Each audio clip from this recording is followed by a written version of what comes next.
काल का तीसरा चैप्टर है।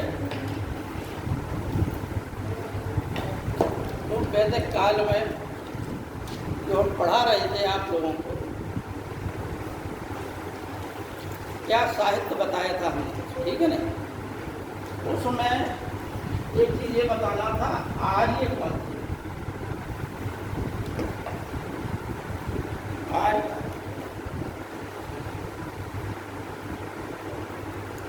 कौन थे। तो आर्य शब्द का अर्थ जो है क्या है, श्रेष्ठ, ठीक है नहीं। आर्य शब्द का अर्थ है श्रेष्ठ। और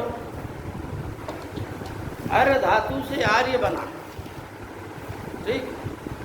इतिहास में अनुसंधान के आधार पर यह निष्कर्ष निकला है कि आर्य लोग प्राचीन समय में एक बहुत विस्तृत भूभाग पर फैले हुए।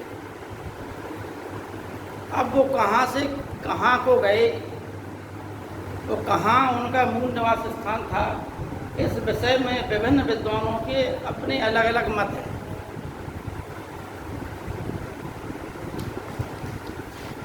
जैसे बाल गंगाधर तिलक ने कहा कि आर्यों का मूल निवास स्थान आर्कटिक प्रदेश है, मतलब उत्तरी ध्रुव है, क्योंकि उसमें ऋग्वेद में कहीं लिखा है कि आर्य लोग वहाँ के निवासी हैं जहाँ 6 मास का दिन और 6 मास की रात्रि होती है। तो ध्रुवों पर 6 मास का दिन होता है और 6 मास की रात्रि होती है। उत्तरी ध्रुव पर 6 मास का दिन होगा तो दक्षिणी ध्रुव पर 6 मास की रात्रि होगी। और जब दक्षिणी ध्रुव पर 6 मास का दिन होगा तो उस समय उत्तरी ध्रुव पर 6 मास की रात्रि होगी, ठीक है ना। लेकिन मनुष्य के रहने लायक स्थान सिर्फ उत्तरी ध्रुव है, जहाँ मनुष्य रह सकता है। दक्षिणी ध्रुव में रहने लायक स्थान ही नहीं है, क्योंकि वहाँ ज़्यादा बर्फ जमी हुई है, इसलिए मनुष्य के रहने लायक स्थान नहीं है। इसलिए बाल गंगाधर तिलक ने एक पुस्तक लिखी थी, the Arctic home of the Aryans, जिसमें उन्होंने यह लिखा था कि आर्यों का मूल निवास स्थान the Arctic home of the Aryans.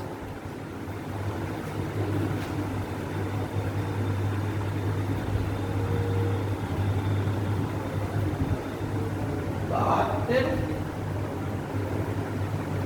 Home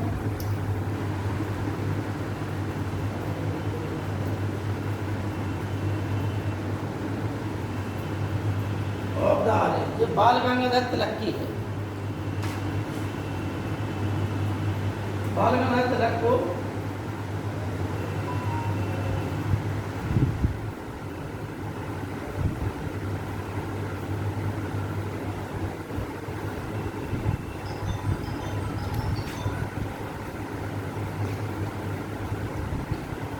अच्छा, कौन विद्यार्थी ऐसे हैं जो बाल गंगाधर तिलक के बारे में अच्छा जानते हैं, कुछ बताने की हिम्मत कोई विद्यार्थी कर सकता है?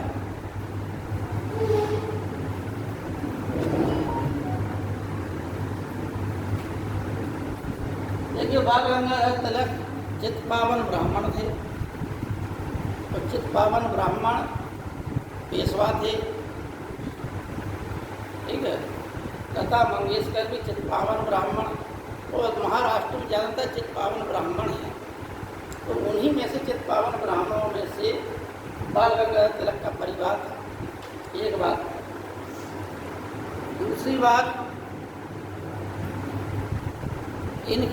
इनको जो है पहले ऐसे भारतीय स्वतंत्रता आंदोलन के ऐसे पहले नेता थे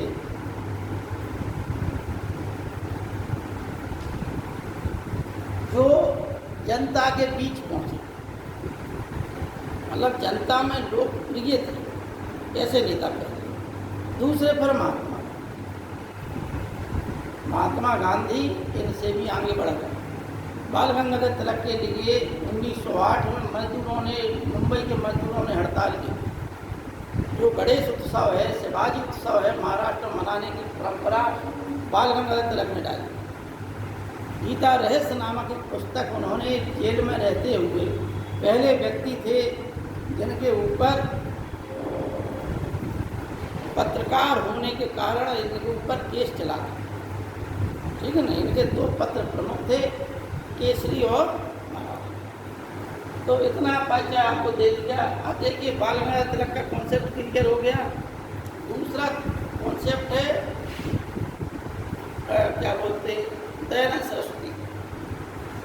दयानंद सरस्वती ने कहा कि तिब्बत का पठार आर्यों का मूल निवास स्थान था, क्योंकि ऋग्वेद में जिस प्रकार की भौगोलिक परिस्थितियों का वर्णन किया गया उस आधार पर दयानंद सरस्वती ने तिब्बत के पठार को आर्यों का मूल निवास स्थान बताया। लेकिन आपको लोगों की जानकारी के लिए बता दें हम कि एक बार बता भी चुके कि 1400 ईसा पूर्व का एक अभिलेख मिला है, जहाँ पर जो कहाँ से मिला है, बोगचकोई नामक स्थान से। ठीक, बोगचकोई नामक स्थान से मिला है। मिस्र से भी मिला है एक आध दो लेख।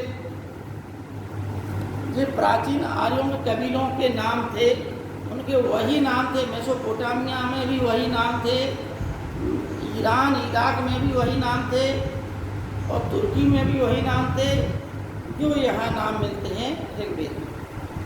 ठीक, अतः आर्य लोग कैस्पियन सागर से लेकर पूरे एशिया महाद्वीप में फैले आर्य। ठीक है ना, इसके प्रमाण भी मिले, अनेक कबीले थे। लेकिन तो दयानंद सरस्वती का हो गया क्या, तिब्बत का पठार।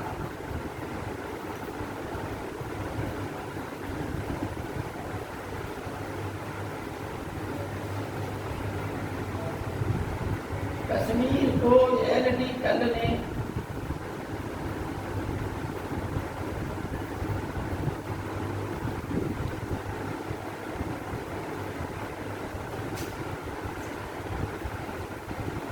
देश का प्रदेश जो मुल्तान में स्थित है, इसको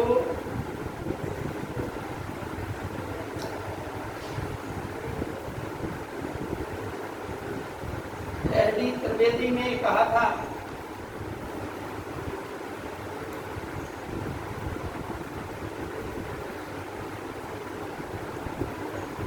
सप्त सिंधु प्रदेश को अविनाश चंद्र दास ने कहा।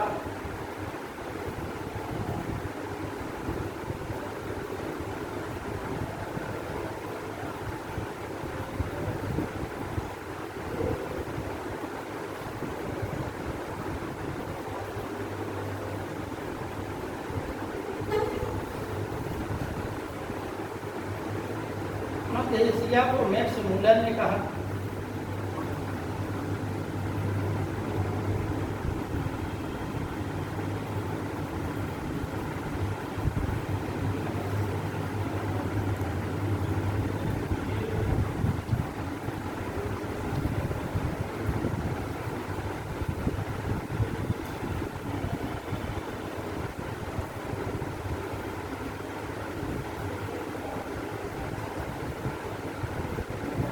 गार्डन ऑफ चार्ल्स ने जैनिक घाटी कहा। तहरीका एवं आर्ट में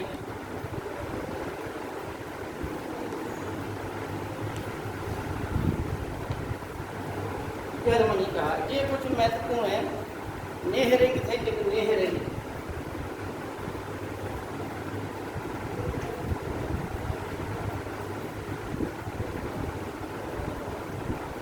इन्होंने रूस के या यूक्रेन वाले क्षेत्र को, यूक्रेन वाले क्षेत्र या रूस के जो साइबेरिया क्षेत्र था,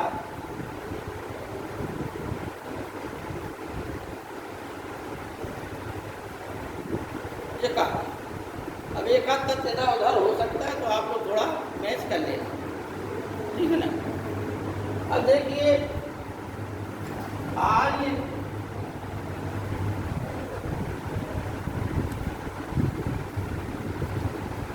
आर्यों का पहचान क्या थी? आर्यों को ऋग्वेद में कहा गया है कि जिनकी ऊंची लंबी कटकाठी थी, गौर वर्ण के थे, लंबी नाक के थे, सफेद बालों वाले थे। अष्टाध्यायी में भी पाणिनि ने इनके बारे में लिखा है, ऋग्वेद में भी लिखा है इंद्र के बारे में। आर्य लोग इस प्रकार की कदकाठी के लोग थे। दूसरी बात, ये आर्य जो है सप्त सिंधु प्रदेश या हड़प्पा सभ्यता से तुलना करें तो इनका जो है उबड़दार बैल था, इनका घोड़ा प्रिय था, ठीक है नहीं? इनका एक श्रृंगी पशु था तो इनका गाय था। यानी गाय इतनी महत्वपूर्ण थी कि गाय के लिए हर जगह शब्द आ गए गाय के लिए, ठीक? अतिथि के लिए गोघन आ गया, हाँ? समय के लिए गोधूली बेला आ गया, युद्ध के लिए गवेषणा गोसु, ये शब्द आ गए।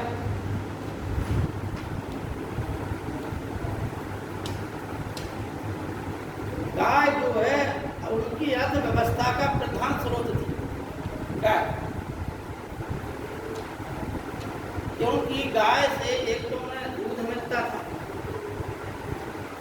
गाय से जो बछड़े पैदा होते थे वो हल जोतने के काम आते थे, तो उनकी अर्थव्यवस्था का प्रमुख आधार गाय थी। क्योंकि बैलों में जो ताकत होती है वो अन्य जानवरों की अपेक्षा ज़्यादा होती है, ठीक है ना? जिन्हें हम वृषभ भी कहते हैं, तो 12 राशियाँ हैं, उनमें से वृषभ राशि भी है, तो यानी जो अड़ जाए अपनी जगह पे उसे क्या है कि वृषभ की तरह है, सानी की तरह अड़ा गया है।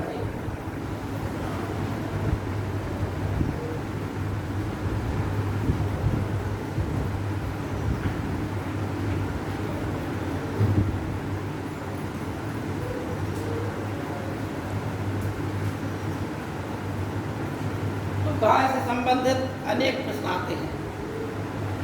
गोपति, पुत्री के लिए दुहिता शब्द आया, पुत्री के लिए क्या आया है?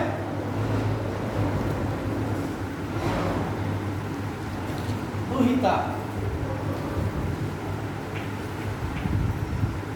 दुहिता का मतलब शाम के समय जब, जिसे हम कहते हैं गोधूली बेला, गोधूली बेला उस बेला को कहते हैं।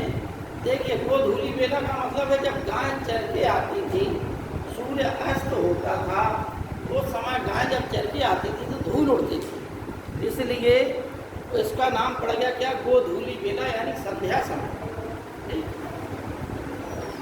संध्या समय के पश्चात जब गाय आती थी तो कुछ उनके विश्राम के पश्चात, पानी यानी पिलाने हिलाने के पश्चात, उनको जो दूध देने वाली गाय होती थी उनको दुहा जाता, और वो दुहने का काम कौन करती थी? पुत्रियाँ करती। इसलिए तो दुहने का काम करती थी गायों को, इसलिए नाम क्या पड़ा गया? दुहिता।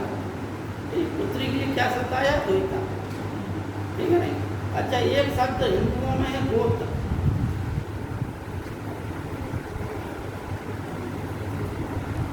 गोत्र शब्द ये वैदिक कालीन शब्द है, इसका मतलब भी गाय से ही है। गोत्र जो है गायों के बाड़े को कहा जाता है।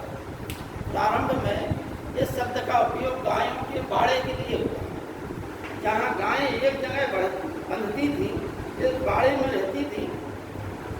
बाड़ा देखा है आप लोग? है ना?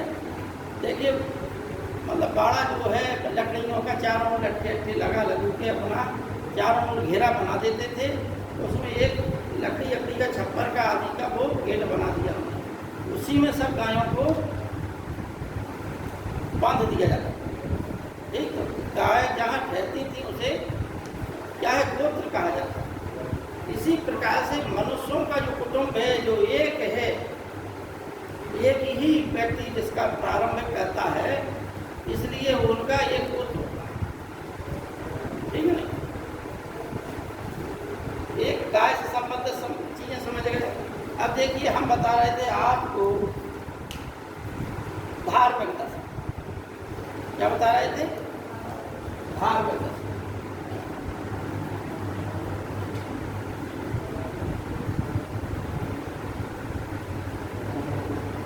हमने बताया कि 4 वेद हैं, 4 उपवेद हैं। ध्यान से देखना आप लोग।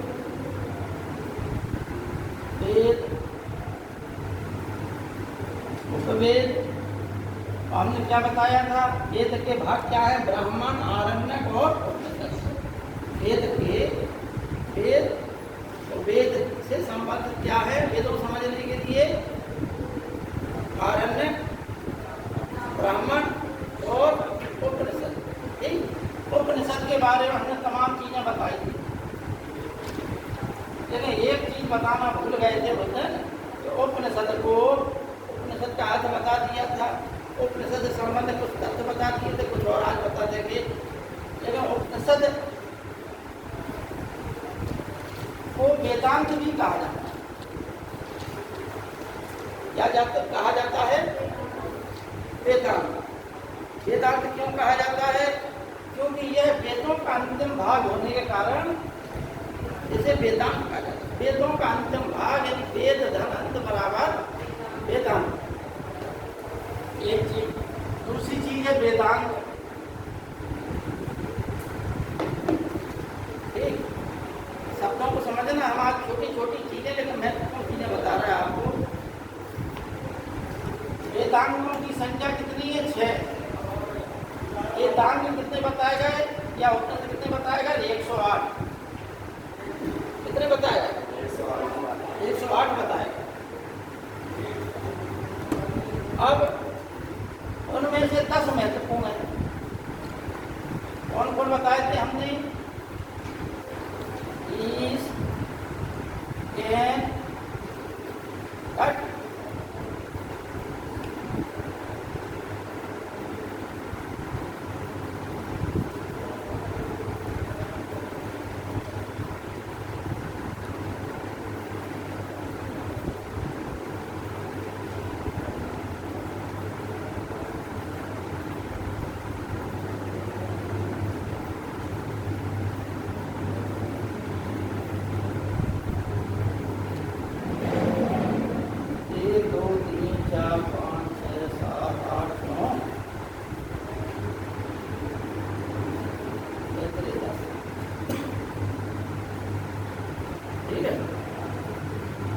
ये जो 10 इन 10 पर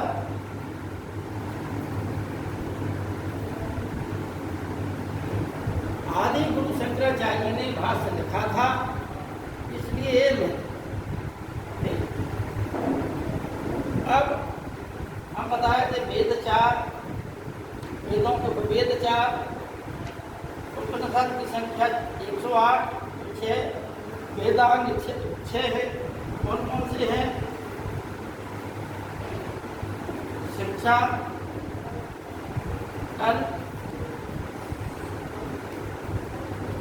व्याकरण, निरुक्त, छंद,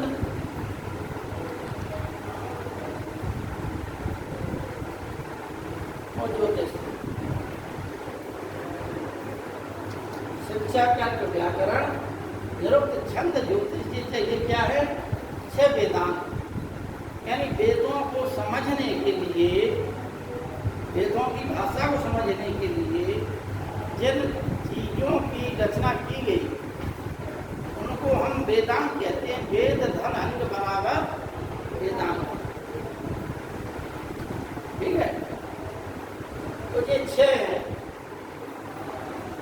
इनका फिर अलग अलग चीजों का अलग अलग व्याख्या है।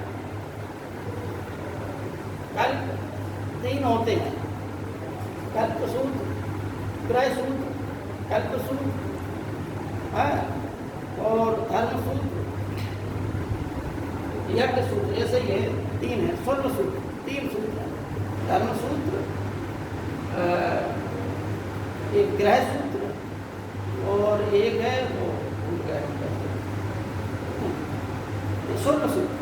स्वर्ण सूत्र में आया है, पीसीएस की परीक्षा में आया है। स्वर्ण सूत्र में क्या होता है? यज्ञ से संबंधित है। ठीक है, कर्म कांड से संबंधित है कर्म सूत्र, और गृह सूत्र गृहस्थ जीवन से संबंधित नियम विधानों का उल्लेख इसमें है गृह सूत्र। तो 6 वेद, 4 वेद, 4 वेद,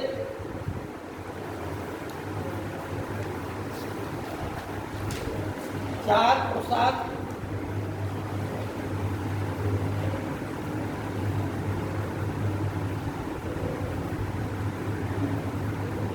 4 आश्रम,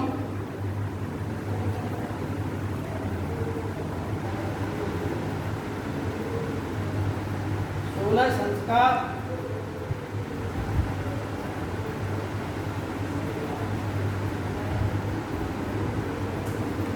4 युग,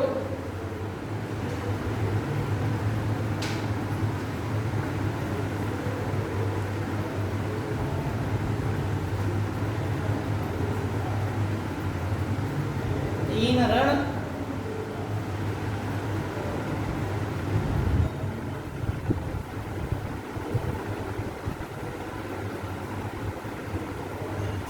4 वेद आप जानेंगे, अभी सब लोग जान रहे हैं। 4 वेदों के 4 उपवेद, आयुर्वेद ऋग्वेद का है। आयुर्वेद किसका है? ऋग्वेद का।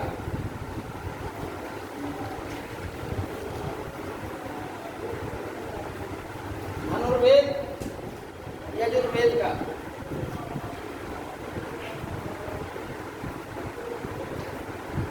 गंधर्ववेद किसका है? सामवेद का। और चौथा कौन सा है? अथर्ववेद का। कौन सा है?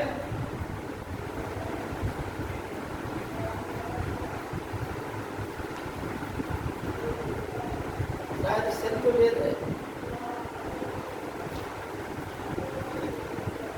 शायद देख लेना, नहीं हमका लगता नहीं। 4 वेद हैं। अब आइए कुछ नेतों में संबंधित और प्रश्न आते हैं परीक्षा में, ज्यादातर प्रश्न इसी से आते हैं। ठीक, फिर राजनीतिक दशा बताते हैं आपको। राजनीतिक दशा में सिर्फ आपको ये देखना है कौन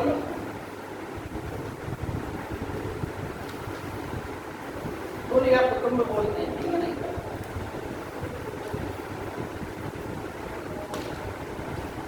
बेटा मोबाइल देखते रहे ना, रिकॉर्डिंग बंद हो जाए।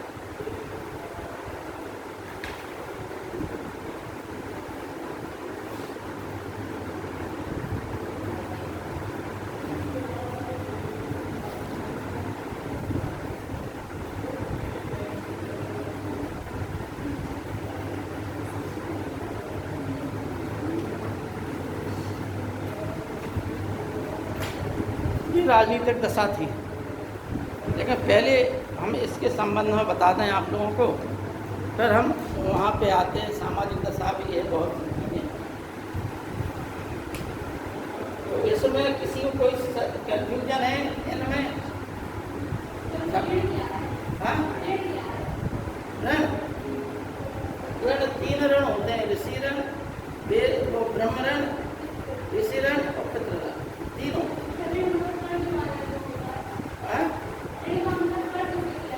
हाँ, ऋण का मतलब है जो उतारना है आप, ये आपके ऊपर हैं। जैसे वेदों का अध्ययन करके एक ऋण उतार देंगे आप, ठीक है? और संतान उत्पत्ति के द्वारा, यानी पुत्र जिनके प्राप्त हो जाता है जिन व्यक्तियों को, तो पुत्र प्राप्ति के पश्चात वह जो है पितृऋण से ऋण हो जाते हैं, तो जैसे पितृऋण कहते हैं। उसी प्रकार से आके कर्मकांड करके जो है अपने प्राचीन ऋषि मुनियों को प्रसन्न करना ही उनके ऋण को उतारना। ये 3 प्रकार के ऋण। और इसमें किसी को और कन्फ्यूजन? सबके पढ़े हुए हैं? उनको तो कहता हूँ तो ऐसे डाला जैसा मालूम। देखिए 4 चार वेद सबको बता दिया, चार उपवेद बता दिया, चार पुरुषार्थ हैं, धर्म अर्थ काम मोक्ष, ठीक है नहीं? धर्म अर्थ काम मोक्ष, इसमें धर्म अर्थ काम को त्रिवर्ग कहा गया। तो मोक्ष को जोड़ने से क्या हो जाता है? चतुर्वर्ग, ठीक? इन्हीं को हम पुरुषार्थ कहते हैं। पुरुषार्थ का अर्थ होता है पुरुष का प्रयोजन। पुरुष का मतलब मनुष्य का इस जीवन में जो आया है उसका प्रयोजन क्या है, जिस उद्देश्य से जीवन में आया है, उसके जो आया है जीवन में, तो उसके जीवन का उद्देश्य क्या है? उसके जीवन का उद्देश्य है कि वह धर्म करे, धार्मिक कार्य करे। और धर्म का जब मतलब आपको बता दें कि मंदिर में जाके घंटी बजाना नहीं है, या अगरबत्ती लेके घंटों पूजा करना भी धर्म का मतलब नहीं है। नीति क्षमा दमो अस्तेम शौचालय निग्नम धी विद्या सत्यम क्रोधम दशम धर्म लक्षण मनुस्मृति में कहा गया है। ये 10 लक्षण जो है धर्म के हैं, ठीक है ना? इसी प्रकार से सम्राट अशोक ने भी अपने उसमें कहा है, द्वितीय स्तंभ लेख और चतुर्थ स्तंभ लेख में सम्राट अशोक ने कहा है कि हम धम्म, धम्म क्या है? धम्म का मतलब उस समय पाली भाषा में धर्म को धम्म कहा जाता है। तो खुद पूछता है, खुद जवाब देता है अशोक, ठीक है ना? कि कियम टू धम्म, धम्म क्या है, मतलब धर्म क्या है? और सप्तम स्तंभ लेख में जवाब देता है अपासन पे बहु गयाने सचे साचे माते साधु, ठीक? ये जो है अपासन पे मतलब अपासन पे बहु गयाने, अल्प पाप बहुत कल्याण, यानी जीवन में सबसे कम से कम पाप करे, अधिक से अधिक लोगों के कल्याण की भावना से कार्य करे। अपासन पे बहु गयाने सचे साचे, यानी सत्य बोले, मृदु बोले, सत्यवादी रहे। मृदु का मतलब वचन सत्य तो बोले लेकिन कठोर बोल रहे। तो बोल चाल में जो आपकी मृदुता है, मृदुता, साधुता, यानी साधुता वाले गुण होना चाहिए। माधवे साधुचा, माधवे का मतलब मृदुता, साधवे का मतलब साधुता, ठीक? धर्म कोई भी ग्रंथ हो, धार्मिक ग्रंथ, सब में जो नीति विधान है, जिन्हें हम नैतिक सिद्धांत कहते हैं, कि सत्य, अहिंसा, अस्तेय, अपरिग्रह और ब्रह्मचर्य, जो सभी धर्म ग्रंथों में लिखा है। भारत के 4 दर्शनों में, दर्शन भी बता दें आपको 6 है भारत में।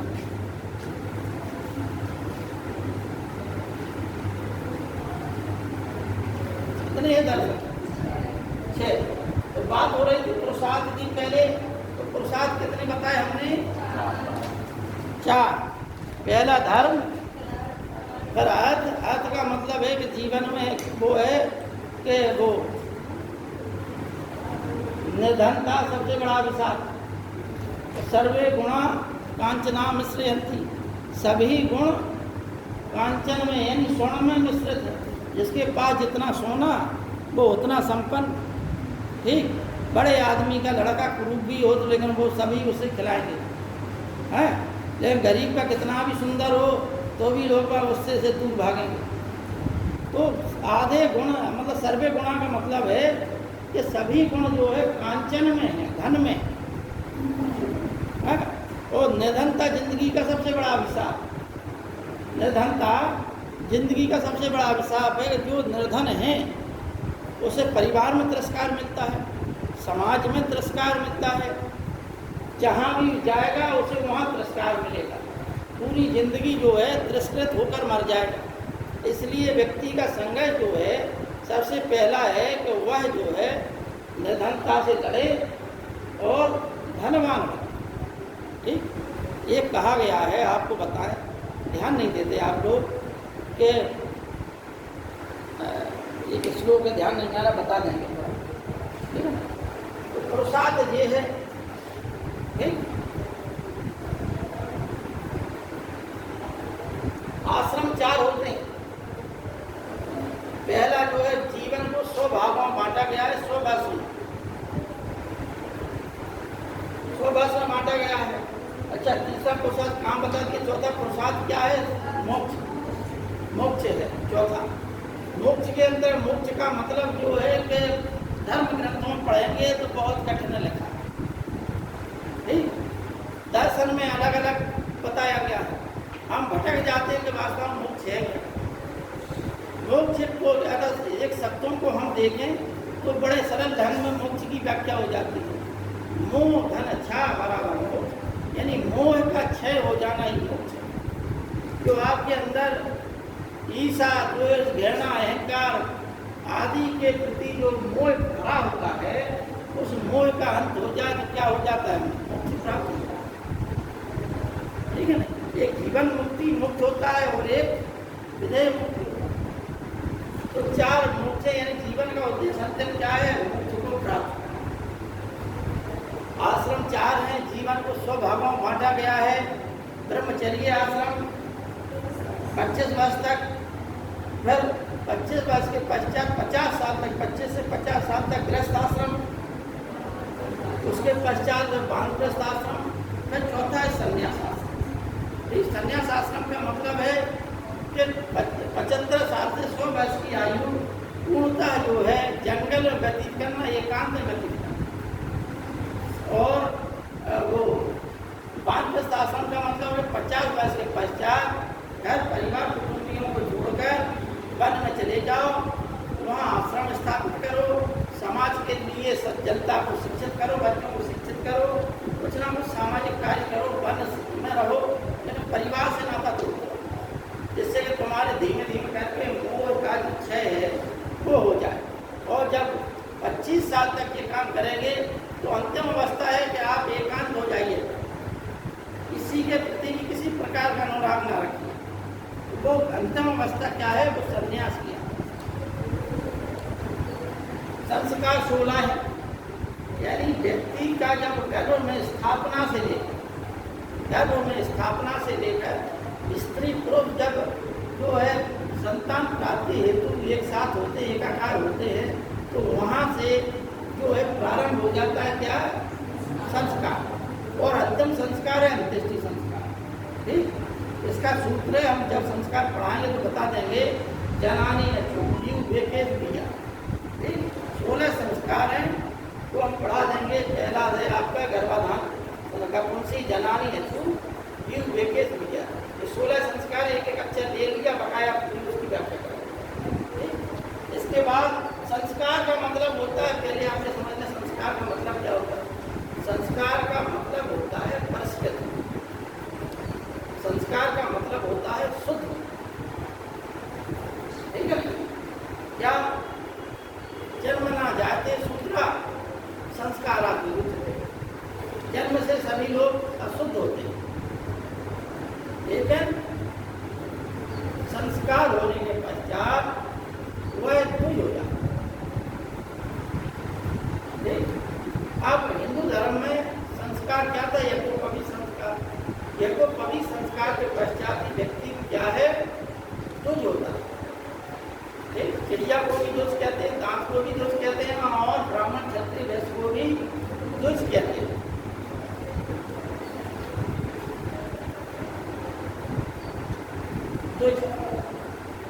द्विज का मतलब होता है हिंदी में जिसका 2 बार जन्म, उसे द्विज कहते हैं। दांत का 2 बार जन्म होता है, पक्षी का 2 बार जन्म होता है, 2 बार जन्म होता है पक्षी का। एक बार अंडे में मतलब मां के गर्भ से अंडे के रूप में होता है, तो दूसरी बार अंडे से फिर बाहर निकलता है चूजा के। 2 बार जन्म नहीं होता, और एकाएक जन्म ले नहीं लिया। अंडे में भी चूजा जो है बहुत समय पश्चात बनता, एकाएक तो चूजा बन नहीं जाता। ठीक है ना? 10-10, 15-15 महीना भर जो है मादा पक्षी अंडे के ऊपर बैठता है, उन्हें अपने शरीर की ऊष्मा देता है, तो उस ऊष्मा से उसे एनर्जी मिलती है, जो नीचे अंडा पनप रहा, धीमे धीमे करके उसके शरीर का विकास हो जाता है। फिर जब विकास हो जाता है तो अंडा अपने आप गोल पतली हो जाती है, कमजोर हो जाती है, गोल आगे बाहर आ जाती है। इसलिए उसे द्विज कहते हैं। और ब्राह्मण क्षत्रिय और वैश्य को भी द्विज इसलिए कहा गया है कि यज्ञोपवीत संस्कार के पश्चात ही यह द्विज होता है, इसका दूसरी बार जन्म। तो अब आइए युग जो है 4 है, सतयुग, त्रेता, द्वापर, कलियुग। बताई दिए दर्शन की संख्या बता दें, दर्शन 6। ठीक, पहले हम लोग ये समझ रहे हैं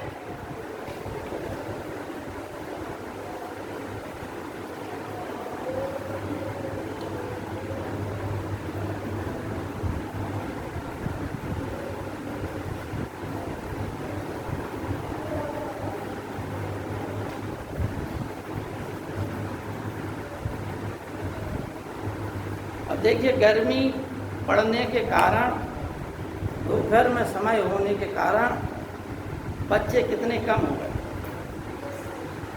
है नहीं?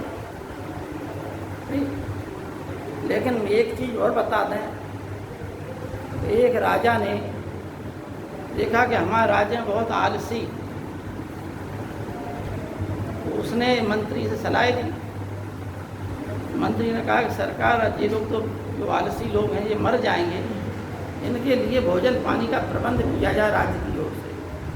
तो राजा ने कहा ठीक है, मुनादी पिटवा दी। तो पता चला कि जो आलसी लोग थे उनकी संख्या बहुत बढ़ गई। भाई मुफ्त में खाने के लिए मिले तो बढ़ जाएगी भीड़, बहुत ज़्यादा भीड़ हो गई। अब राजा परेशान हो गया कि भाई हम तो सोच रहे थे कम ही होंगे आलसी, इनकी तो संख्या दिन प्रतिदिन बढ़ती ही जा रही। राजा ने मंत्री से सलाह ली। मंत्री ने कहा कि आप जो है ये घोषणा करा दें कि कल जो है 56 प्रकार के भोजन सभी आलसियों को मिलेंगे खाने को, और सभी लोग उस जो है एक बाड़ा है, उस बाड़े में इकट्ठे हो जाएं जितने आलसी। सभी आलसियों ने सोचा कि भाई आज 56 प्रकार के भोजन मिलना है, सब इकट्ठे हो गए। ठीक, अब राजा ने उस बाड़े में जो है जैसे ही सब इकट्ठे हुए, मंत्री की सलाह पर उसमें एक शेर खुलवा दिया। एक पालतू शेर था, लेकिन आलसियों को क्या पता, कुछ बनावटी आलसी ज़्यादा थे। जैसे ही शेर घुसा, उन्हें दहाड़ा मारी और लोग बागों में अफरा तफरी शुरू हो गई, भाग गए। खाली 4 लोग पड़े रह गए, सब भाग गए। ठीक है नहीं, सब भाग गए, 4 लोग पड़े रह गए उसमें। अब वे बोले कि मरना एक दिन है, खाने शेर को खा लेंगे, मतलब ये असली आलसी थे। तो राजा ने उन्हें जो है राजकीय आलसी घोषित कर दिया, उनके खाने की जीवन भर प्रबंध किया। तो वही सिविल सर्विसेज की परीक्षा में है कि जो कठोर, मतलब इस प्रकार के वातावरण में भी जो सुखार्थी हैं वे भाग जाएंगे, जो सुख को चाहते हैं वे थोड़ी सी परिस्थितियाँ विपरीत हुई नहीं कि भाग जाते हैं। ठीक है नहीं भाई, उनका उद्देश्य ही नहीं है पढ़ना, टाइम पास करना। और जो वास्तव में बनना चाहते हैं, जिन्हें बनना है, तो भाई साहब चाहे पानी बरसे या चाहे पानी की धार लगे पसीने की, चाहे संसार में इधर उधर कुछ भी होता रहे, ठीक है नहीं भाई। अर्जुन को संसार का सर्वश्रेष्ठ धनुर्धर क्यों कहा जाता है? इसलिए कहा जाता है कि एक तो ये थी कि उसका हाथ का पता नहीं चलता कब जाता था कब आता था, बट ठीक है नहीं। एक तो एक प्रवीणता थी उसमें, इतनी स्पीड में चलाता था कि दूसरा आदमी एक बाण छोड़ पाए उतनी देर में अर्जुन 10 बाण छोड़ देता था। ठीक, एक प्रवीणता थी। और दूसरी बात है, जो लक्ष्य था उसका बिल्कुल वहीं लगता था लक्ष्य। ठीक, तो मेन बात यह है कि जो टारगेट ओरिएंटेड होके पढ़ेगा उसको जरूर कुछ ना कुछ मिलेगा। टारगेट ओरिएंटेड होके नहीं सिर्फ इधर उधर टाइम पास करने के लिए, यानी माइंड में कुछ और चल रहा है फितूरपंती, तो ये समझिए ज़िंदगी भी फिर फितूरपंती में गुजरने वाली है करने के। ठीक है नहीं, बहुत लोगों को देखा है, इसलिए टारगेट ओरिएंटेड होके पढ़िए। पढ़ना है तब तक टारगेट बना के पढ़िए कि हाँ हमें नकारना है। दूसरी बात, यहाँ पढ़ने के पश्चात फिर सरकार ने ये भी घोषित किया है, देखिए नेपोलियन महान का नाम सुना है आपने? है, नेपोलियन महान क्यों बना? क्योंकि फ्रांस की सरकार ने कोर्सिका द्वीप पर जो निवासी थे उनके लिए विशेष आरक्षण दे रखा था। जिस प्रकार से आप लोगों को निःशुल्क शिक्षा दी जा रही है, जैसे ही कोर्सिका द्वीप था, फ्रांस के नज़दीक एक द्वीप था, ठीक है नहीं, वहाँ पर फ्रांस की सरकार ने जो कब्जा कर लिया था, तो वहाँ के लोगों को अपना बनाने के लिए उन्हें स्वायत्तता दे दी, छूटें दे दी। उन्हीं छूटों में से एक काम ये था कि उस द्वीप के लोगों को, बच्चों को निःशुल्क पढ़ाना। उस पढ़ाई में बढ़ई का लड़का था नेपोलियन, और उस छूट की वजह से वो पढ़ाई कर गया। ठीक, नौसेना में जाना था उसे, वो चूँकि गरीब था इसलिए नौसेना बड़े लोगों के, फ्रांस के बड़े लोगों के बच्चे जाते थे, इसलिए उस बेचारे को थल सेना में भेज दिया। फ्रांस में उथल पुथल हो गई, लुई 16वें को फांसी पर चढ़ा दिया गया। पूर्व वंश का जो सुलमा था, फांसी पर चढ़ा दिया गया, उसको मार दिया, और यहाँ पर आतंक का राज प्रारंभ हुआ। जब अन्य देशों ने आक्रमण किया फ्रांस पर, तो नेपोलियन को मरने के लिए भेज दिया इटली और स्पेन की सीमा पर। वहाँ उसके पास कम ही सैनिक थे, लेकिन विपरीत परिस्थितियाँ होने के बावजूद वह लड़ता रहा, मैदान में डटा रहा, और फ्रांस की विजय हो गई, नेपोलियन की विजय हो गई। अब यह खबर जब फ्रांस में पहुँची कि भाई नेपोलियन जीत गया, तो वह क्या हीरो बन गया अपने देश की नज़र, है नहीं? जैसे वो अभिनंदन था, क्या नाम, नाम सुना है सबने? तो वो जब टीवी पर दिखा रहे थे, हम सब लोगों को ये लगा था वास्तव में रियल हीरो लग रहा था कि नहीं लग रहा? तो बिल्कुल वही कहानी नेपोलियन की थी कि नेपोलियन को फ्रांस की जनता ने हीरो बना दिया। और नेपोलियन के जीवन की एक चीज़ और थी कि जीवन भर उसने 20-22 युद्ध लड़े और सब में विजय प्राप्त की। अंत में एक युद्ध में पराजय मिली, और उसी के पश्चात उसे जेल में अलग डाल दिया गया। ठीक है, वाटरलू का युद्ध था। तो भैया ये जो योजना है सरकार के द्वारा इसलिए चलाई है कि आप लोग लाभ लें, ठीक, और लाभ नहीं ले पा रहे तो आप ये समझिए कि किस कोटि के प्राणी हैं।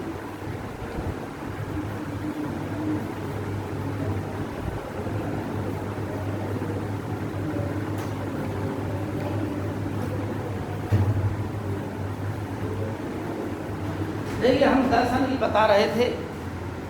दर्शन जो है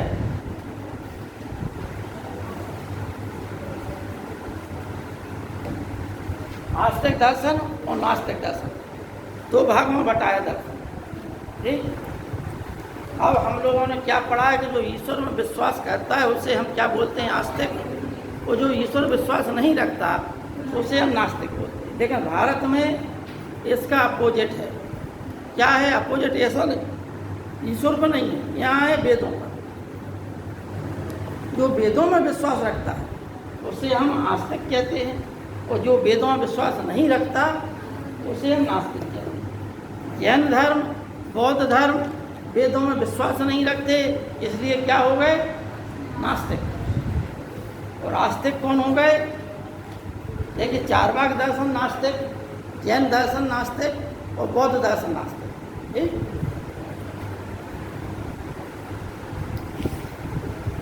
चार्वाक, जैन और बौद्ध, ये तीन दर्शनों को हम नास्तिक दर्शन की श्रेणी में रख देते हैं भारत में, ठीक है नहीं। और आस्तिक दर्शन में 6 हैं।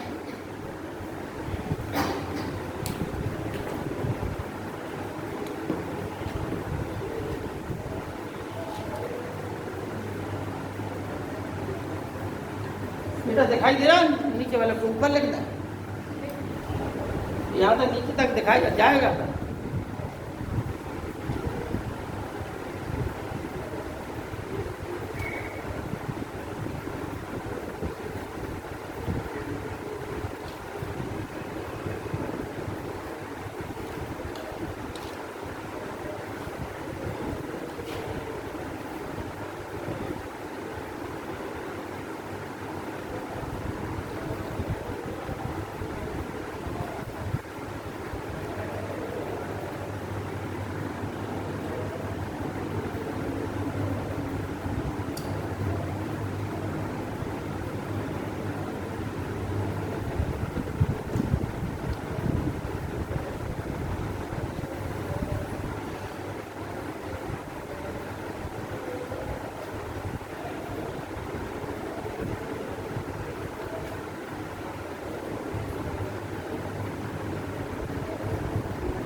सांख्य दर्शन, योग दर्शन न्याय दर्शन, वैशेषिक दर्शन, पूर्व मीमांसा दर्शन, उत्तर मीमांसा दर्शन।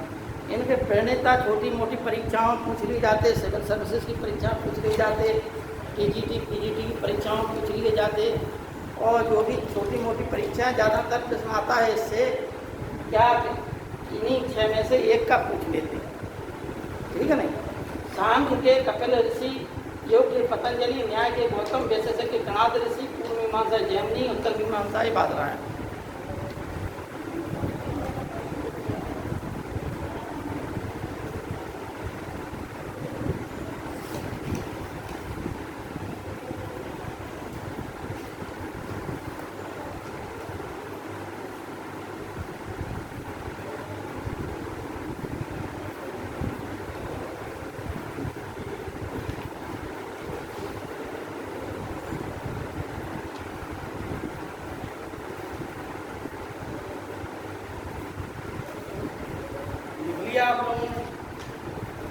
देखिए कुछ प्रश्न हैं जिनसे सीधे सीधे आते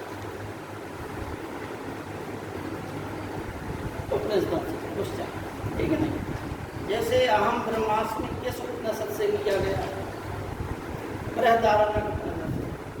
ओम पूर्णमदा पूर्णमदम पूर्णात् पूर्णमुदच्यते पूर्णस्य पूर्णमादाय पूर्णमेवावशिष्यते किस उपनिषद से लिया गया? बृहदारण्यक उपनिषद से। ओम सहनावस्तु सहनो भुनक्तु सहवीर्य करोऽवस्ते, ये किस उपनिषद से लिया गया? ये भोजन मंत्र भी कहा जाता है, ठीक है नहीं। ये कठोपनिषद से कहा गया। यम नचिकेता का वर्णन किस उपनिषद से मिलता है? कठोपनिषद से मिलता है। सर्वप्रथम किस उपनिषद में चारों आश्रमों का उल्लेख किया गया?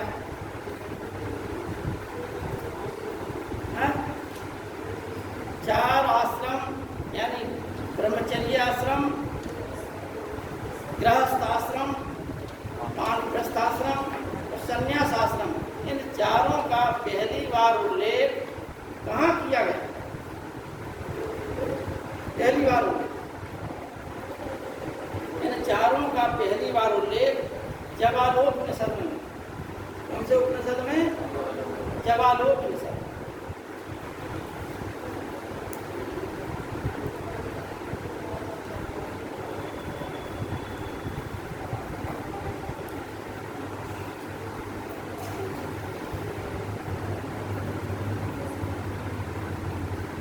इसमें मिलता है जवालोपनिषद।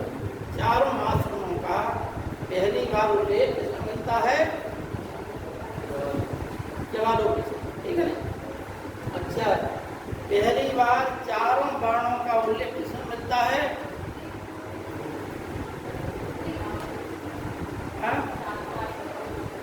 चार वर्ण। वर्ण कितने हैं? चार। वर्ण कितने हैं?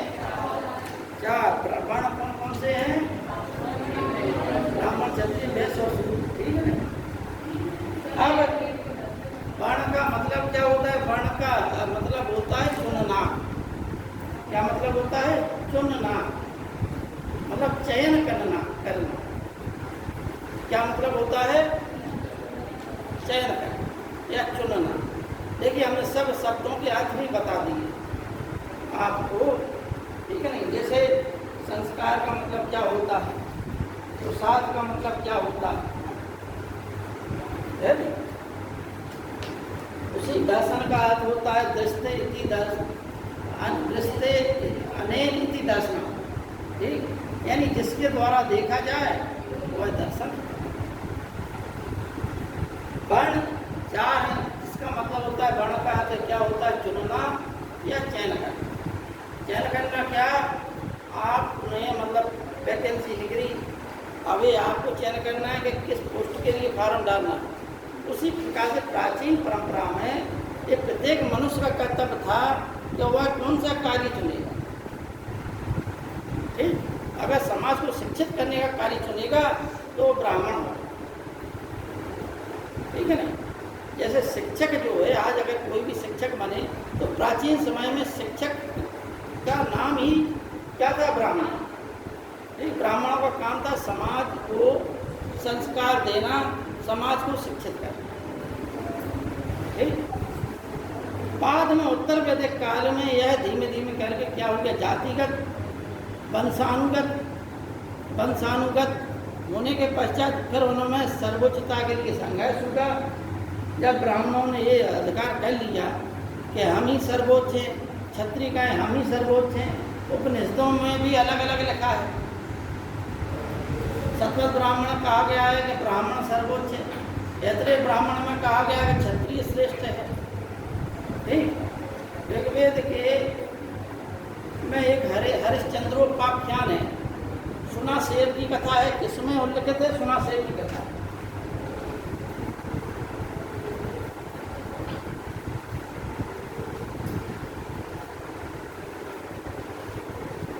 सुनासेर की कथा ऋग्वेद में। ऋग्वेद में हमने बताया कि 10 मंडल हैं। 10वें मंडल में वो जो 10वां मंडल है, ऋग्वेद का जो 10वां मंडल है, उसमें अनेक सूक्त हैं। ठीक है नहीं? हमने ये बताया था ऋग्वेद के जो 10 मंडल हैं उसमें से मंडल 2 से लेकर मंडल 7 तक प्राचीन है। ठीक, 8वां मंडल कण्व ऋषि के द्वारा लिखा गया। 9वां मंडल सोम देवता को समर्पित है, जो कि पौमार अंगिरा ने लिखा है। और 10वां मंडल में अलग अलग सूक्त हैं, जैसे विवाह सूक्त, सूर्य सूक्त, पुरुष सूक्त, नासदीय सूक्त। इसी प्रकार से चारों वर्णों के बारे में सर्वप्रथम उल्लेख पुरुष सूक्त में मिलता है। किससे मिलता है? पुरुष सूक्त में। ब्राह्मण, क्षत्रिय, वैश्य और शूद्र। ब्राह्मण क्षत्रिय का नाम तो मिलता है, लेकिन वैश्य और शूद्र का पहली बार उल्लेख, शूद्र का उल्लेख पहली बार कहाँ मिलता है? पुरुष सूक्त। ठीक है नहीं? उसमें एक श्लोक है कि ब्राह्मणोस्तमुख ब्रह्मासीद बाहु राजन न्यायकृता गुरु तदस्वतस्या पदभ्याम शूद्रो अजायत। यानी आदि ब्रह्मा के मुख से ब्राह्मण की उत्पत्ति हुई, जांघ से वैश्य की उत्पत्ति हुई, बाहु से क्षत्रिय की उत्पत्ति हुई और पैर से शूद्र की उत्पत्ति हुई। ठीक, तो हम बता रहे थे आपको कि हरिश्चंद्रोपाख्यान में एक उपाख्यान है सुनासेर की कथा का। हरिश्चंद्रोपाख्यान में सुनासेर की कथा है। यह ऋग्वेद में है। ये पुरूरवा उर्वशी संवाद भी पुरूरवा उर्वशी संवाद भी किसमें है? ऋग्वेद में। लेकिन ये छोटे रूप में लिखा गया है। इसको आगे विस्तृत रूप से इसकी कहानी किसमें मिलती है? सतपथ ब्राह्मण।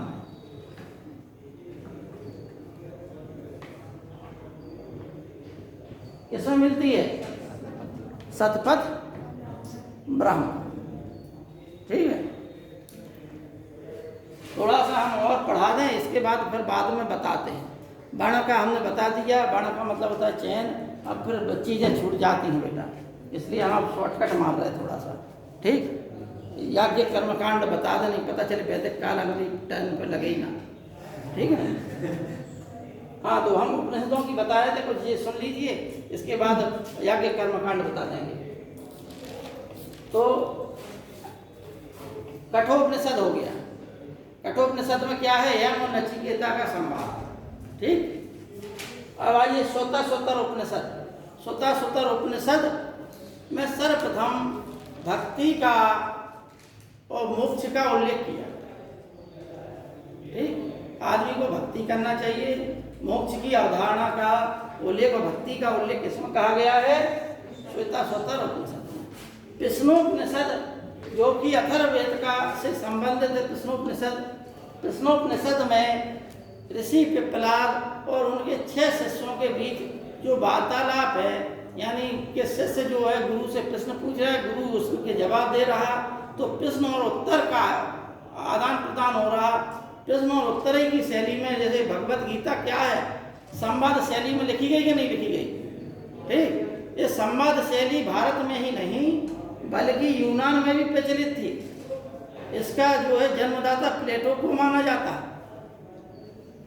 अब पता नहीं है भारत से संवाद शैली, गीता की जो संवाद शैली है ये बाद में लिखी गई कि प्लेटो इसके पहले का था। संवाद शैली सुकरात की भी संवाद शैली थी, प्लेटो की भी संवाद शैली थी। सुकरात क्या कहता था, खड़ा हो जाता था यूनान की सड़कों पर, ग्रीस की, एथेंस की सड़कों पर, और लोगों से वार्तालाप करता था, ठीक है, उनके जवाब देता था। तुम बातें कहता था, पूछता था, तो उनके जवाब देता था। तो राजा को बुरा लगा, ये तो बड़ा नास्तिक है, हमारी बुराई कर रहा है, हमारे धर्म की बुराई कर रहा है, हमारे देवी देवताओं की बुराई कर रहा है। देखो एक चीज़ और है, जो धर्म बूढ़ा हो जाता है फिर उस धर्म के लोग ही उसकी बुराई करने लगे। यूनान में भी वही होगा, यूनान के लोग बहुत अति मतलब बुद्धिवादी हो गए तो वे अपने धर्म की बुराई करने लगे। इसका परिणाम क्या होगा, यूनान से वो व्यवस्था समाप्त हो गई, ठीक है ना। अब प्रश्नोपनिषद में वही शैली में लिखा गया, ऋषि पिप्पलाद और उनके 6 शिष्यों के बीच में जो प्रश्न और उत्तर की शैली में लिखा गया है वो सब क्या है, प्रश्नोपनिषद में है। मुंडक उपनिषद सत्यमेव जयते लिया गया मुंडक उपनिषद से। छांदोग्य उपनिषद में भगवान कृष्ण का पहली बार उल्लेख इस रूप में हुआ है। कृष्ण का उल्लेख उसमें ऋग्वेद में भी मिलता है, आपको बता दूं, कृष्ण का उल्लेख भी मिलता है, राम का भी उल्लेख मिलता है, देवापी का भी उल्लेख मिलता है। देवापी जानते हो कौन है? देवापी नाम सुना है किसी ने?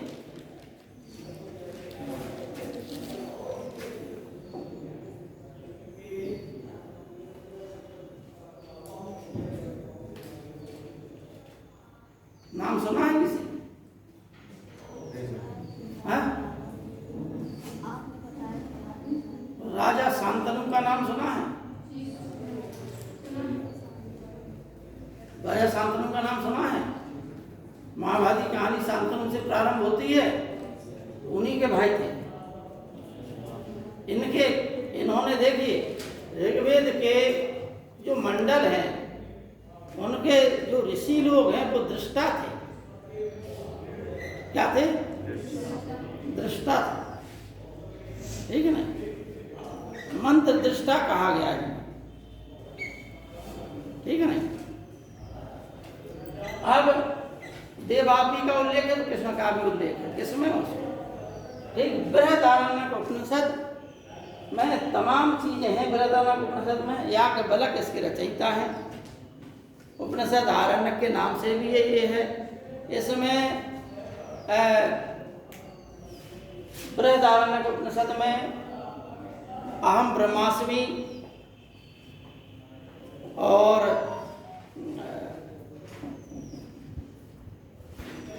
गार्गी मैत्रेयी संवाद,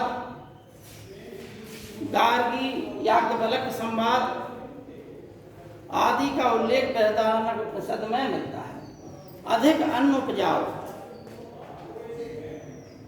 ये जो है तैत्तिरीय उपनिषद में कहा गया, ठीक। स्त्री को 3 बुराइयों के रूप में गिनाया गया, ठीक।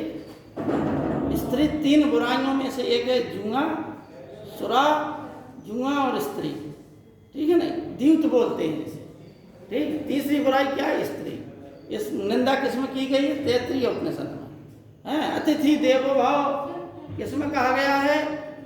तैत्तिरीय उपनिषद में, अतिथि देवो भाव, ठीक। अब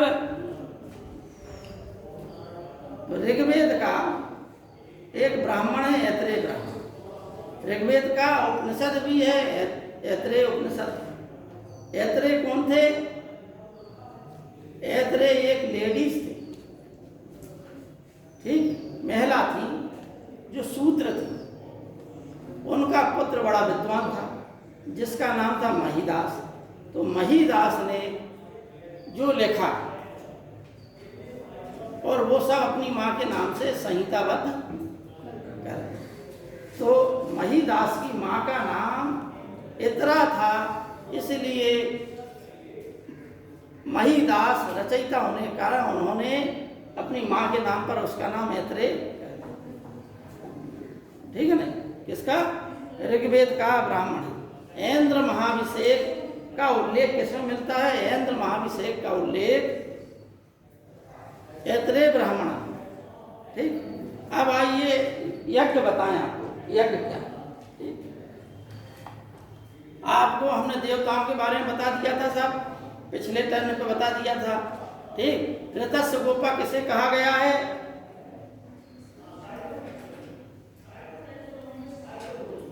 वरुण देवता को ऋतस्य गोपा कहा गया। किसको कहा गया है? वरुण देवता। यम यमी संवाद किसमें मिलता है?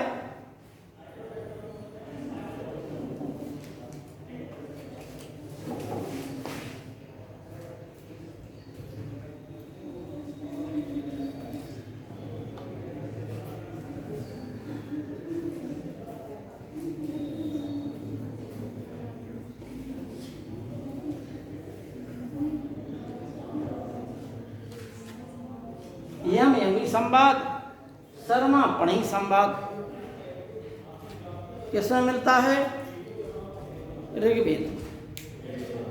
ठीक, यम यमी संवाद क्या है? यम और यमी भाई बहन थे। ठीक है नहीं, क्या थे? भाई बहन। ठीक है नहीं, बहन जो है अपने भाई से विवाह के लिए प्रणय निवेदन करती है, जिसे भाई जो है अस्वीकार कर देता है। कहता है कि जो है हम दोनों जो है सहोदर हैं, एक ही माँ से उत्पन्न हैं, अतः हम लोगों का विवाह वर्जित है। जो है यह जो है ऋत के नियम के खिलाफ है। वरुण देवता रुष्ट हो जाएंगे, क्योंकि ऋत के नियामक कौन है? वरुण देवता। ठीक है नहीं, वरुण देवता को ही अहर मजदा भी कहा गया। क्या कहा गया? अहर मजदा।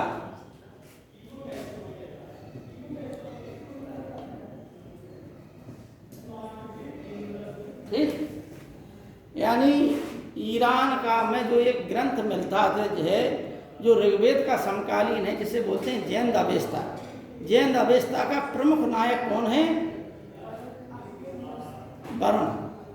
ठीक, जो 7वां मंडल है, जिसके मंत्र दृष्टा वशिष्ठ ऋषि हैं, जिसमें दासराग युद्ध का वर्णन है, और इसी मंडल में 7वें मंडल में ही वरुण देवता के संबंध में मंत्रों का उल्लेख किया। ठीक है, असुरों के सबसे बड़े देवता वरुण थे। इन्हें जल का देवता भी कहा गया, वरुण देवता को। इन्हें ऋत का नियामक कहा गया है। इनके बारे में हम आपको पिछले अध्याय में, पिछले क्लासों में बता चुके हैं। ठीक है ना। पूषण के बारे में बताया था कि पूषण जो है एक प्रकार का दलिया पसंद था, जिसे करम्ब कहते थे, और पूषण के रथ को क्या है? बकरे खींचते थे। पूषण को पशुओं का देवता कहा गया। दलिया क्या होता था? जौ का सत्तू बना के उसका दलिया जो खाता था उसे करम्ब कहते थे। ठीक है नहीं, ऐसे अनेक शब्द हैं जो आप लोगों को लिखाने हैं। अब आइए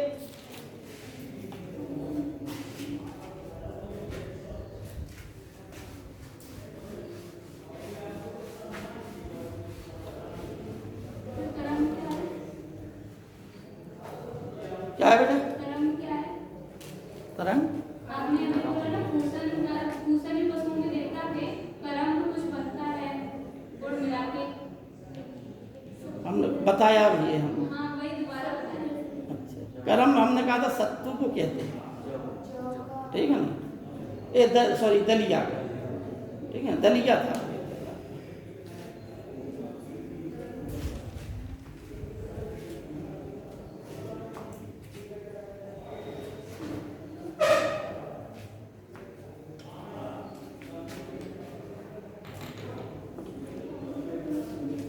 अब आइए यज्ञों पर।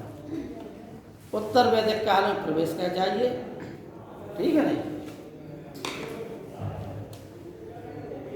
उत्तर वैदिक काल में चूंकि हमने बताया कि हड़प्पा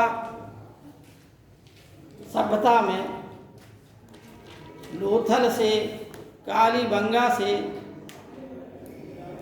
और भी एक दो स्थानों से क्या मिली? अग्नि वेदिकाएं। वो अग्नि वेदिकाओं से ये प्रमाणित होता है कि प्राचीन हड़प्पा काल के लोग याज्ञ कर्मकांड किया करते थे, यानी ये यज्ञ वेदियाँ थी। अब उत्तर वैदिक काल में याज्ञिक कर्मकांड इतना तीव्र हो गया, ठीक है नहीं। अच्छा, एक चीज और हम बताना भूल गए, ये शर्मा और पणि संवाद भी ऋग्वेद में है। किसमें है? शर्मा और पणि संवाद। शर्मा कौन है? शर्मा जो है इंद्र की कुतिया का नाम था, ठीक है नहीं। इंद्र एक मतलब कुतिया पाले हुए था जिसका नाम क्या था? शर्मा। और पणि जो है एक व्यापारी था जो असुर था, उसके बीच का संवाद है जिसे शर्मा पणि संवाद कहते हैं, ठीक है ना। अब होता क्या है कि आप लोग जैसे मान लो हिंदी उच्चारण आपका मान लो कहीं कहीं लिखते हैं, देखिए आप पेंटर लोग बहुत गलतियाँ लिख देते हैं, कहीं आप लोगों ने तमाम जगह देखा होगा, पढ़े लिखे ज़्यादा होते नहीं हैं पेंटर लोग, तो क्या है उच्चारण दोष अनेक जगह आ जाता है, ठीक। जैसे मान लो एक शर्मा तो ये हो गए, वो अगर इसको ऐसे लिख दो क्या हो जाएगा? हैं? अब इसमें क्या जोड़ना है? शर्मा परिवार आपका हार्दिक स्वागत करता है, ठीक है नहीं। और अगर इसकी जगह उसने ये लिख दिया तो क्या आज का अनर्थ हो जाएगा कि नहीं हो जाएगा? है नहीं। तो उच्चारण दोष भी होता है, तो ये आप समझ गए। अब यज्ञ देखिए, आपको हम बता दें प्रमुख शॉर्टकट में कौन कौन यज्ञ थे।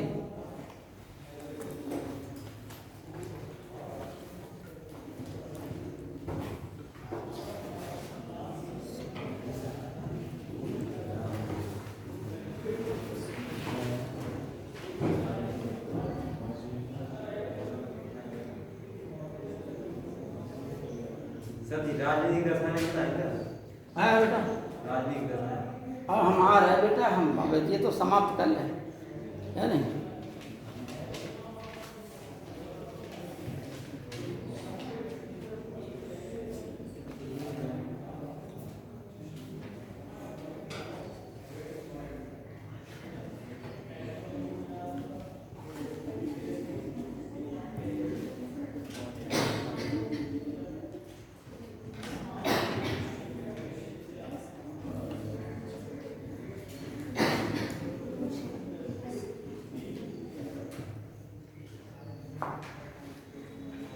देखिए यज्ञों के तो अनेक प्रकार थे, ठीक।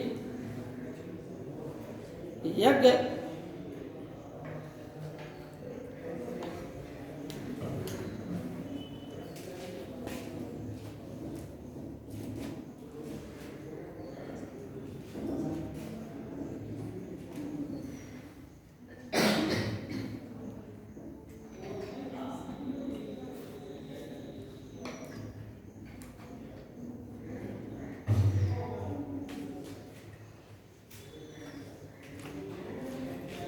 यज्ञ में अग्नि की को जो है आहुति दी जाती है, यानी हवन कुंड में हविषान्न डाला जाता है।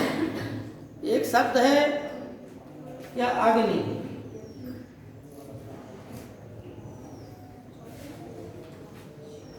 अग्नि आकाश के भी देवता हैं। अग्नि तीनों श्रेणियों के देवता हैं, आकाश के भी, अंतरिक्ष के भी और पृथ्वी अग्नि। इसलिए अग्नि का मतलब क्या होता है ये आप लोग कान खोल कर सुन लीजिए। अग्नि का मतलब होता है अग्रणी। क्या होता है?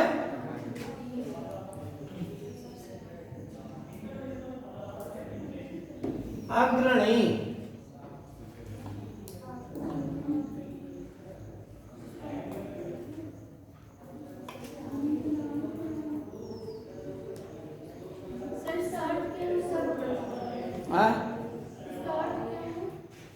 इसका अर्थ हुआ है जो सबसे आगे रहे वो अग्रणी। भाई लाइन लगी हुई है कि सबसे आगे कौन है? जो सबसे आगे है वो अग्रणी है नहीं। तो अग्नि का मतलब है जो पहला, यानी जो सबसे आगे है, और ये तीनों लोगों के देवता हैं। इसलिए अग्नि की पत्नी का नाम क्या है? स्वाहा। क्या नाम है? स्वाहा। ठीक। और जब भी कोई हविष्यान्न डाला जाता है आग में, तो उनकी पत्नी के नाम से, मतलब वो नाम लिया, बाद में क्या कहा? स्वाहा। ठीक। जिस देवी देवता को हविष्यान्न भेजना है, उस देवी देवता के नाम से नाम लिया, बाद में बोल दिया स्वाहा।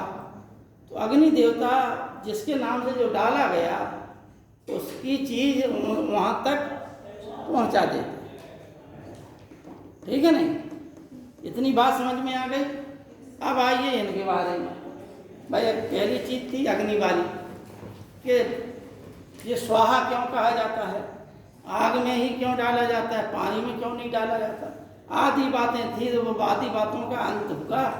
अब देखिए यज्ञों के ये प्रकार, प्रमुख प्रकार, एक है राजसूय यज्ञ। राजसूय यज्ञ के समय राजा रत्ननों के घर जाता था। रत्ननों का 12 प्रकार के रत्न थे, जिसमें बढ़ई, करमार, युवराज, राजमहिषी, रथकार, गोभी, कैतन आदि जो 12 प्रकार के रत्न थे। सतपथ ब्राह्मण में 12 प्रकार के रत्नों का उल्लेख मिला है। रत्न का मतलब है जो राजा के रत्न हैं।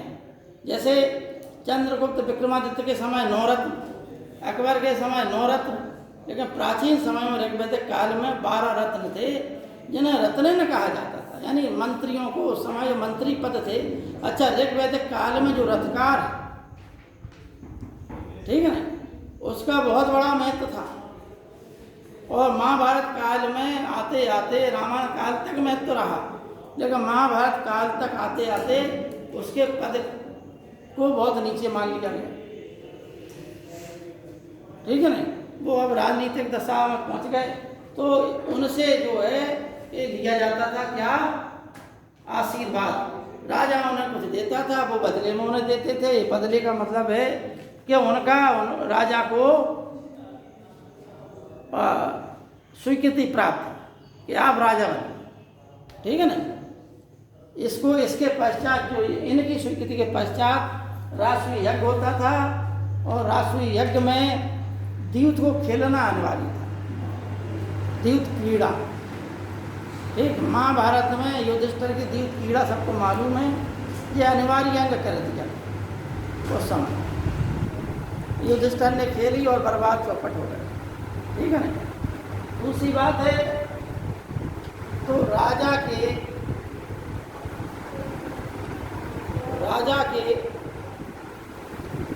गद्दी पर बैठने के लिए जो यज्ञ होता था, उसे क्या बोलते हैं? राष्ट्रीय यज्ञ। अब आइए अश्वमेध यज्ञ। राजा अपनी शक्ति की प्रतिष्ठा के लिए, शब्दों को सुनना खाली था, ठीक है ना? राजा अपनी शक्ति की प्रतिष्ठा के लिए, शक्ति के प्रदर्शन के लिए अन्य लोगों में अपना बातचीत ना कर बैठा, अन्य लोगों में अपना बाहुबल दिखाने के लिए एक यज्ञ करता था, जो अश्वमेध यज्ञ के नाम से जाना जाता था। इस यज्ञ में एक अश्व को पूजा की जाती थी, तिलक लगाया जाता था, और उसको रवाना किया जाता था वैदिक मंत्रोच्चार के साथ। और जैसे ही वो रवाना हो, यहाँ यज्ञ प्रारंभ हो जाता था कि रथ घोड़ा जो है, जो घोड़ा अश्व छोड़ा गया है, वो सकुशल लौटा। ठीक है नहीं? और वो जहाँ जहाँ तक जाए, उतनी उतनी भूमि के लोग राजा की अधीनता माने, और जिसे नहीं मानना है तो वो घोड़े को पकड़ ले और राजा के सैनिकों से युद्ध करे, राजा से युद्ध करे। ठीक है नहीं? तो या तो पराजित हो जाएगा, होगा वो राजा पराजित होगा तो उसका अश्वमेध यज्ञ बन गया। ठीक है?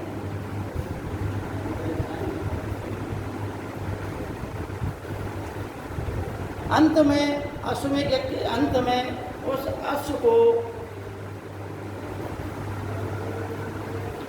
बलि दे दी जाती। ठीक है ना? उसे अश्व की जो है बलि दे दी जाती थी, वहाँ दिया जाता था। ठीक है? हवन कुंड में डाल दिया जाता था। बलि का मतलब हवन कुंड में। ठीक है ना? तो ये था अश्वमेध यज्ञ। अब पुरुषमेध यज्ञ या नाम ही समझ लो, अश्वमेध यज्ञ तो पुरुषमेध यज्ञ हो गया। इसमें 11 मनुष्यों को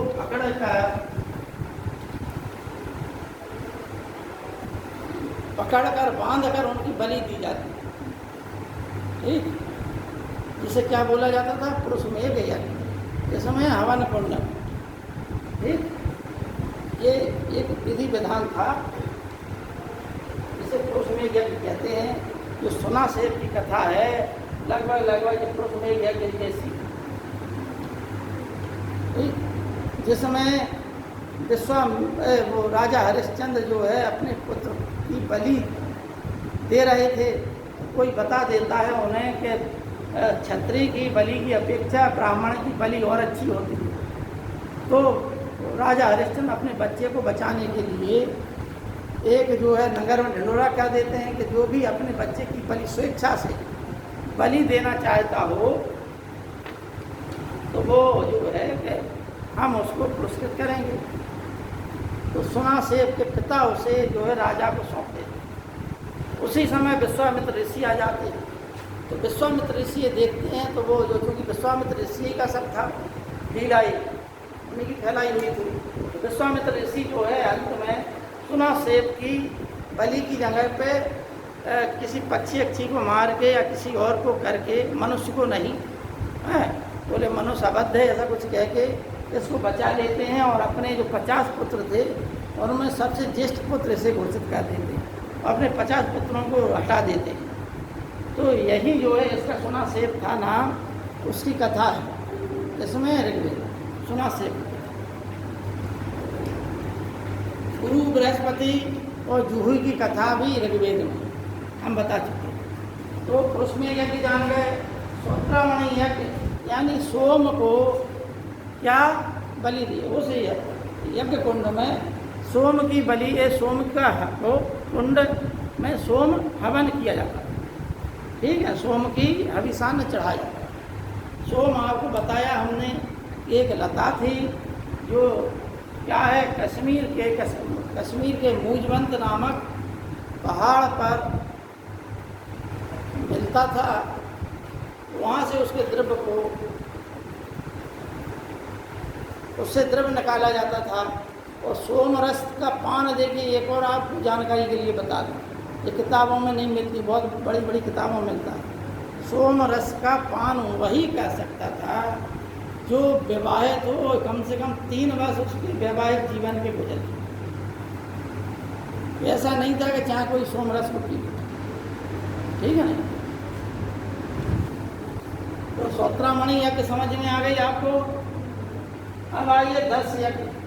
तो अमावस्या के दिन जो यज्ञ किया जाता था उसे क्या बोलते थे, 10। किस दिन? अमावस्या।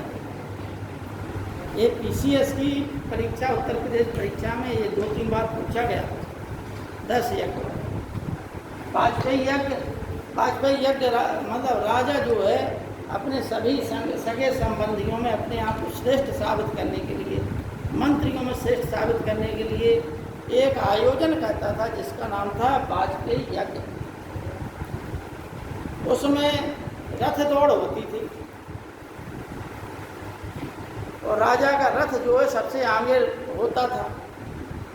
यानी राजा को विजित करने के लिए राजा के रथ को आगे कर दिया जाता था और राजा जो है आगे होते हुए अंत में आगे ही आता था। तो यह आयोजन हो गया वाजपेयी ये यज्ञ। ठीक, लेकिन यज्ञों का क्या हुआ, ये नहीं, यज्ञों में इतनी अधिक मात्रा में घी, चावल और तेल और जाने क्या क्या डाला जाता था। और बाद में जो ब्राह्मण लोग थे उन्हें जो है मुँह मांगी इनामें मिलती थी। अब भाई ये बताइए कि जब आप जो है मुँह मांगा इनाम कब देंगे, जब आपके पास कुछ धन संपत्ति हो। ठीक, अब आपके पास कुछ धन संपत्ति कहाँ से होगी, जनता से खींचेंगे। मंदिरों में बड़े बड़े दान जो करते हैं, बहुत कम ऐसे उदाहरण होंगे जिनमें खून पसीने से बहाया हो, पसीना मेहनत से और फिर लाखों करोड़ों का दान कर दें। ज़्यादातर दान बेईमानी का होता है, जनता का खून चूसते हैं, वहाँ इधर उधर दान कर दें, है ना। तो ऐसे ही राजा लोग जो है जनता से, कौन जनता थी? वैश्य और शूद्र। ब्राह्मण को कृषि वर्जित थी उस समय, ठीक है नहीं। आपात वार्ता के रूप में ब्राह्मण के लिए थी कि जब उसके पास कोई काम ना मिले तो वो खेती कर सकता है। लेकिन ब्राह्मण का काम था कि भैया पोथी लेके पढ़ो वैदिक मंत्र और कार्य करो जी, मांगलिक कार्य। अब राजा के पास धन संपत्ति होती थी, क्षत्रियों के पास अधिक से अधिक, और जो राजा किन से लेता था? राजा जनता से लेता था। अच्छा, ऋग्वैदिक काल में राजा के पश्चात दूसरा महत्वपूर्ण पद कौन सा था? पुरोहित का पद, ठीक। और दासराग युद्ध भी किसके लिए हुआ? दासराग युद्ध भी पुरोहितों के आपसी संघर्ष के कारण हुआ कि नहीं हुआ? अब भैया इनके मन की बात भी थोड़ी कर दें हम। तो राजनीतिक दृष्टि से सबसे छोटी इकाई कुटुंब था। क्या था? सबसे छोटी इकाई कुटुंब या कुल कहते हैं, ठीक। और एक ग्राम में कई कुटुंब रहते थे।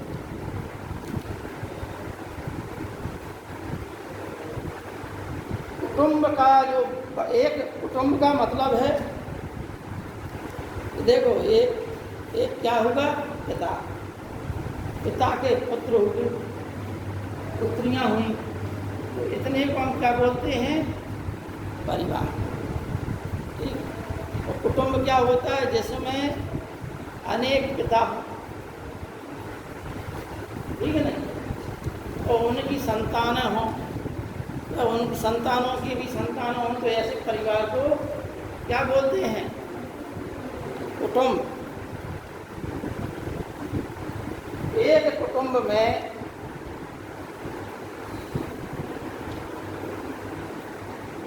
एक ग्राम में अनेक कुटुंब होते हैं। कुटुंब या कुल से बड़ी इकाई क्या थी? ग्राम। ग्राम का मुखिया क्या था? ग्रामणी। कुटुंब का मुखिया को कुटुंबिन भी कहा गया। कुटुंब के मुखिया क्या कहा गया? कुटुंबिन, ठीक।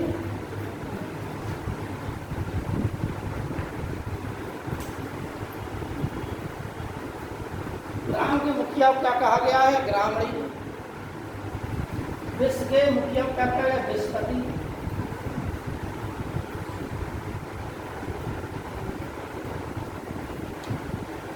ग्राम से बड़ी इकाई क्या थी? विश्व, ठीक। और विश्व से बड़ी इकाई थी जन। एक जन में अनेक विश्व,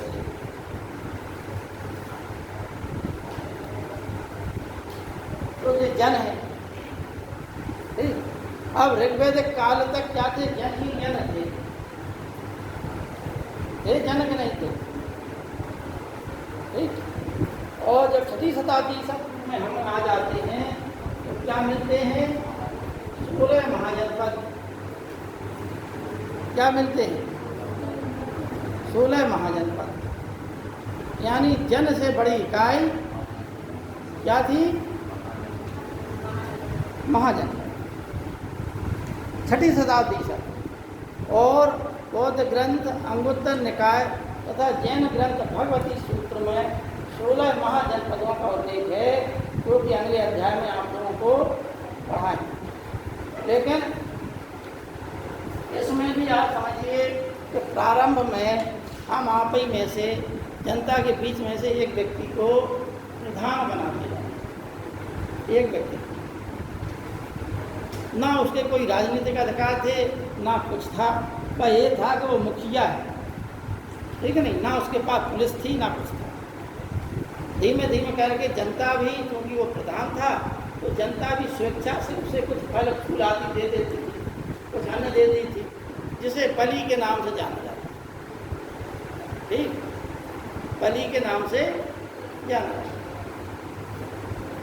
जो सोने के लिए निष्क शब्द का इस्तेमाल हुआ है, निष्क जो है ऋग्वैदिक काल में आभूषण को निष्क कहा जाता है। जैसे हमने गोत्र के बारे में बताया, ऐसे ही जो प्रारंभिक शब्द हैं आया किसी के लिए, बाद में हो गया किसी के। जो आभूषण थे उसके लिए निष्क शब्द आया है, बाद में क्या हो गया, वो सुनने के लिए निष्क हो गया।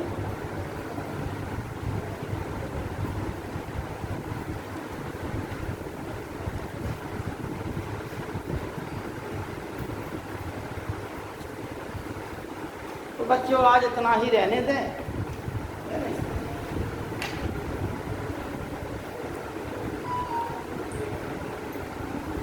जो ना आए समझ में पूछ लेना कभी भी। हाँ हाँ, इंद्र के लिए देखो अनेक शब्द आए, पुरंदर शब्द आया है,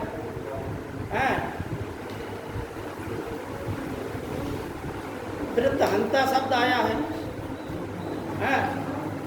सचिवपति आया है, महेंद्र शब्द आया है, देवेंद्र शब्द आया है, सहस्त्राक्ष शब्द आया है। यानी सहस्त्र स्तंभों वाले भवन में रहता था, इसलिए उसे सहस्त्राक्ष कहा गया। उसका जो भवन था वो अनेक सहस्त्र स्तंभ थे उसमें।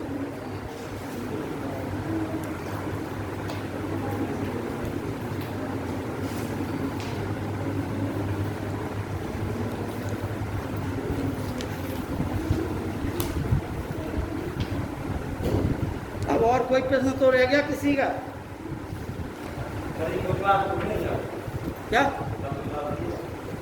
कल नहीं है क्लास? हाँ हाँ, तो पीढ़ी तो वही कह रहे हैं, कल रेस्ट करेंगे आप परसों है, कल किस